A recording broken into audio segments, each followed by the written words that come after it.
distance to your employees. Welcome to the Live It, Lead It podcast, the brand new cast for business leaders not only in IT, who want to achieve more in less time. If you're a leader in IT or want to become one soon, then this is your program, and especially today's episode is yours. If you're a business leader and you want to grow personally, then this is your program. If you want to improve your own performance and simply live a better life, then this is your program. Greetings from Europe to all the successful people out there in the world. I am your host, Olaf Kapinski, and today's episode contains out of two pieces. The first is the content for today, and the second is a very special offer only for people who work in IT, who are freshly promoted or who want to be promoted. Or even if you are a leader in IT and you're open-minded, then you're welcome as well. But the second part of this episode is only for IT folks, and only for IT folks who take careers serious, who just want to go and want to improve. And this is really a very special one. So, but let's start at the beginning, and let's give you some thinking about distance. What's the main idea of this episode? Well, the central question is, how close can you, shall you, should you, shouldn't you get to your employees? And this is really based on a ton of discussions. And from my point of view, there's so many wrong statements out there in the world. This is terrible. Tell you where I'm coming from. I've been told 20 years ago that you must have a distance to your employees. And here in Germany, in German language has, let's say, two versions of you. You have a very formal you call, I don't know, you're the policeman and your teachers and the chancellor, you just call Sie. This is the very formal version. And there is an informal version, which is the do. This is what you do with your friends and family and colleagues and people around you. And when I started, the first 8 years, I was on Sie with all of my employees. Well, first job, no experience, driven a little bit by fear, don't mess it up. You cannot go back. You know, once you are with Sie on everybody, and you can't really get back. This is a really heavy offense. So that's the reason why I stood on the Sie form for the first 8 long years of my career. And this is what everybody told me, and the whole organization was like this, and da-di-da-di-da. So then I changed this, and it was quite easy with my next organization, because there everybody was on do. This is the very informal version, and this really was in the core of this organization. You could go to the chief executive and go, as I said, with the do version. You could go to him and approach him. Do, Oliver, could you just DDD? Very, very nice, and this really helped me over a little bit over this hassle, because, well, I plan to do it, but I haven't done it before. So I plan to go more informal in my next job, but I haven't done it before. And everybody told me this is not the right way to go. You are the boss. You need to have some distance. Okay, fine. And then in my last company, I really saw the step back. You need to know that this, well, I think was, I'm not sure if they still exist, is a very old school German metal building company. They didn't do anything that was unique or innovative or you only could do in Germany. So that's the reason why they just were heavily falling. But whatever, let's not go there.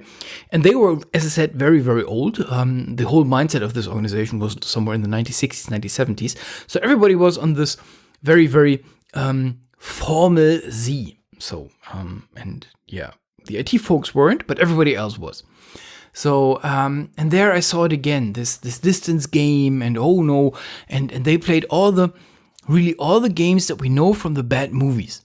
The executives had the parking places at the very front, and all of those things. Really funny. And this then I had several conversations on how close do I let the people get to me. And I kind of didn't really understood this. What do you mean with how close do you let those people get me? Yeah, what's advice? How can you?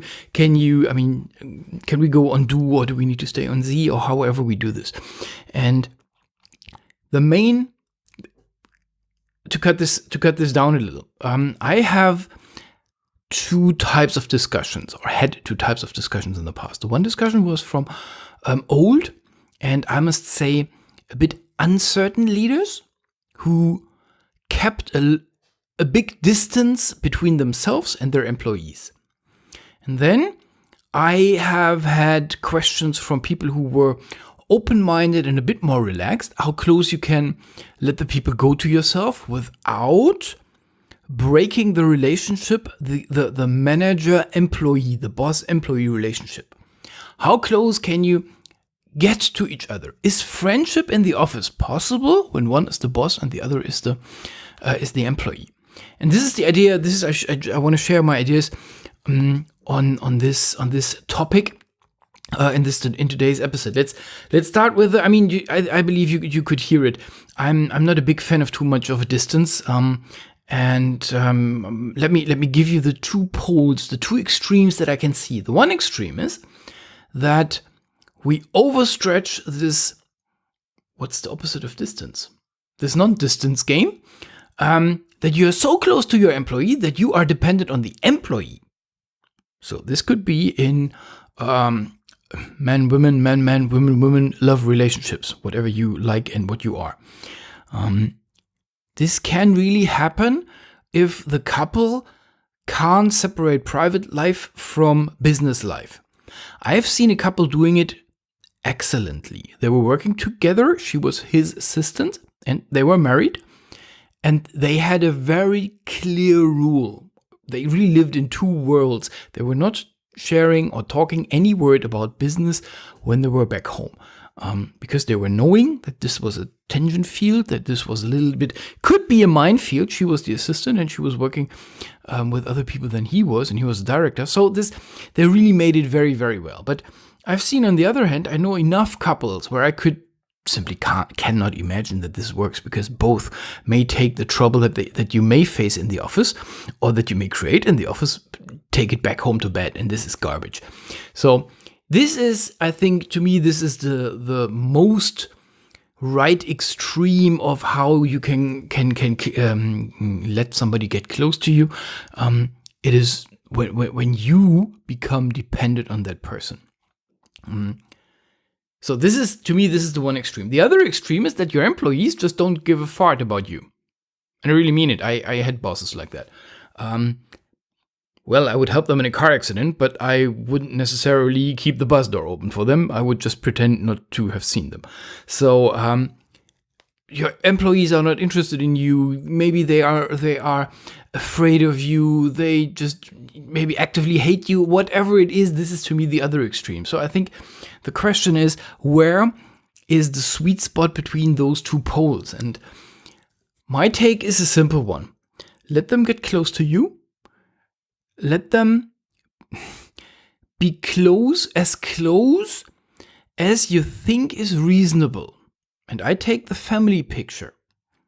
In every family that works, the people are connected with each other by love. And there is still a hierarchy in each family, in each working family.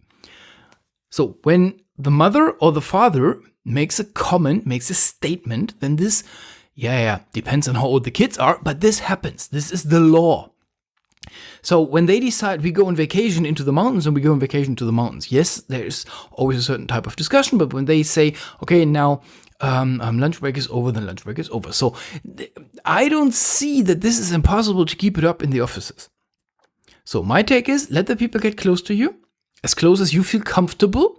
And I must admit, as this is an international podcast, as close as it is okay in your society. I don't know where you listen to me. I don't know how the relationships in your countries are randomly, on average. If you, on average, have a big distance between you and, no, not between you and your employees, between the boss and the employees, if this distance is very, very high, then you should game the game a little bit, otherwise you just confuse everybody, which is sometimes a good idea. So if you want to make a difference, then know those rules and play with them a little. So how close can you get to them? I believe you can let them very, very close to you. Why? Because of two reasons. Reason number one is very trivial. I believe fun is the biggest driver behind everything that what we do. If we do not have fun in the job, then we hate the job. This is the other extreme. And if we don't have fun in the job, then we are simply not good. We're not performing well. Our teams are not performing well. They're not delivering. I want that my employees have fun. Okay, as I said, because fun is a very good vehicle to deliver awesome results. That's one thing. The second thing is, I want that my employees trust me. There will be the time when it just gets a bit nasty, and then we just, then we are just relying on trusting each other. I need to trust them because I can't control them, and they need to trust me when I just make a statement which I just can't explain, either because it's secret or more often because it's just we are in a little time constraint here. So trust. Trust is the grease of a team. Good teams have good trustful relationships, and the other way around. How close can you let your people get to you? I believe closer than you think. This is the first thing. And as I said, this is a little bit has a cultural background. Yes, sure, but that has an experience that has a certainty background. It's high likely when you are not the hero of self-confidence that you then keep a higher distance or a longer distance to your employees. There's nothing wrong with it. My advice is give it a try. Let them go a bit closer. You're not managing a team of assholes. And if that's the case, then if you run them longer than 2 years, then it's your problem, not theirs. So I believe when you let the people get close to yourself, closer to yourself than you think, then it's a bit more fun. They trust you more. For everybody, it's easier to create a trustful relationship to a person that shares something from his or her private life. When I know that this person does this or that in private life, and he or she is just a relaxed person and is doing stuff over the weekend, it's not that the boss is just sharing every stuff that she or he did over the weekend. It's not the sharing part. It's the hiding part. When I feel that my boss is hiding his private life from me, I think I have issues with building a very trustful relationship to that person. So, and this is not where you want to be. So, I always had a good, very relaxed relationships with them, and I really made it clear. What do I mean by that? I made it clear. We got drunk quite often when we started the team here in Budapest, sometimes intentionally and sometimes accidentally. And it was always the case. It was always the case that the rules were intact. Rules were, we are not bitching around about the company when we're drunk. We are not bitching around about a person who's not on the table, especially not when we are drunk. Whatever you call me, whatever you tell me, needs to fulfill the same requirements as if you would have told me that when we are sitting in the office. Don't expect only because you tell me that we need to, change this button in that program from green to red, only because we're sitting in a bar, I do that. And I'm not doing that when you just give me the same approach in the office. This will not happen. So if you are certain in your role and everybody is clear, this is a relaxed person, she or he can be approached even on personal things. I mean, I had an employee who just came to me and I was in a very, that was even for me an uncomfortable position because he was just sharing all his relationship problems with him. To come to the point, that was the explanation why he was very, very late, some long weeks along. So yes, this is a sign of trust. And you need to stand those things, but going back, it needs to be sure for everybody involved that you follow the same set of rules no matter what. People can convince you when they are in the office and they have good, very good arguments. They have the good facts, it's well evaluated, you take it and you are convinced. Yes. You can do the same thing when you are not in the office, but there cannot be any difference between it. It cannot be that you are the person that always says no, But after 3 beers, sure, he says, yes, this is impossible. This is your duty on that game. But if you are okay on that thing, then I believe letting the people getting close to you, even a bit closer than it's common in your cultural realm, in your society, then I believe this is a good path to move forward. I see teams as teams, and I compare them with football teams. A good team is a good football team. You have the special people who are doing the special tasks. Each of them alone on the field is worth nothing. Only when they play together, they deliver a great game and great results, and they win the competitions. All the stars that you see out there, especially when it comes to soccer, all the stars out there, the very good stars, they are team players. Well, if they are not team players, then they are just simply a pain for the rest of the team, because, a team is not a collection of stars. A team is a team, and every star who is not team playing is just, a burden. So, you can create those things much, much, much easier when you create a relaxed environment, when you create a relaxed relationship within your team. And that's my take for today. Allow closeness within your teams to a certain degree. Be a normal person in the office. Be a person that the people can relate to. Be a person that the people can like. Do they always have to like you? Surely not. Surely not. But it's like even in a family. The kids love the dad, and the dad from time to time needs to make a very clear statement when it comes to cleaning up the bloody rooms. Do they love him in that moment? No, they hate him. Do they love him next morning? Yes, sure, because dad is still dad.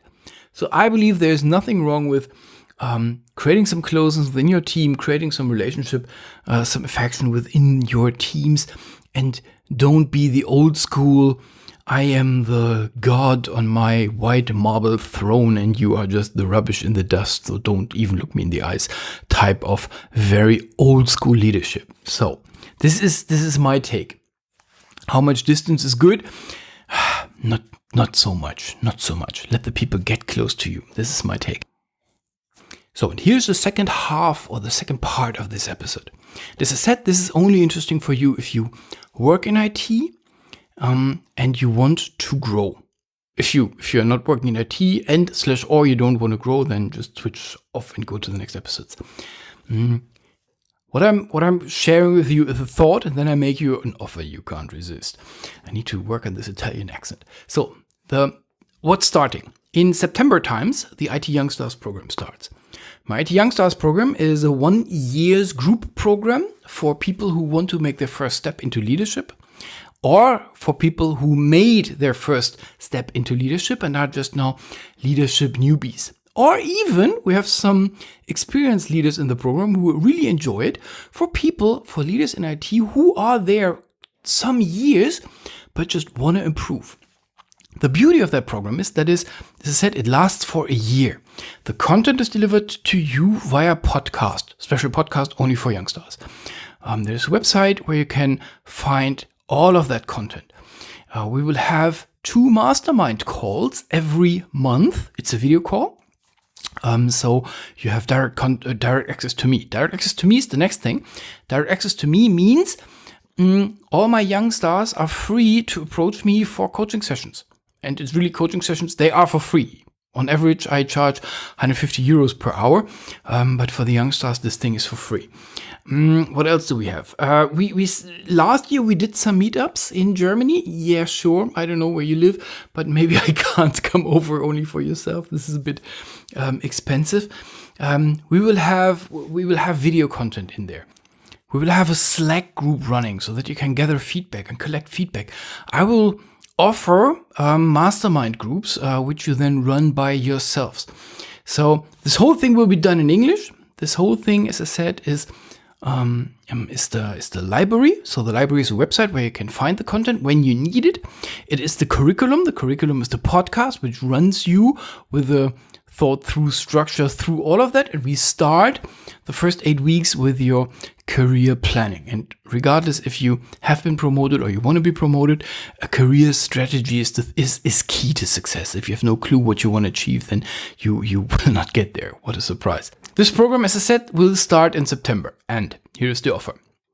This is a program that I do in English, and this whole program is in English. Participants, even if they are majority are Germans, but this whole thing is in English. So I aim for international market, and I'm offering this to you for a very small amount. Regular price is, and I need to check what the regular price is. It's 576 euros per year. For the whole year, so that means 48 euros per month. This is the average price, and here's my special offer for you. If you come from far away from Germany, we do it SCA style.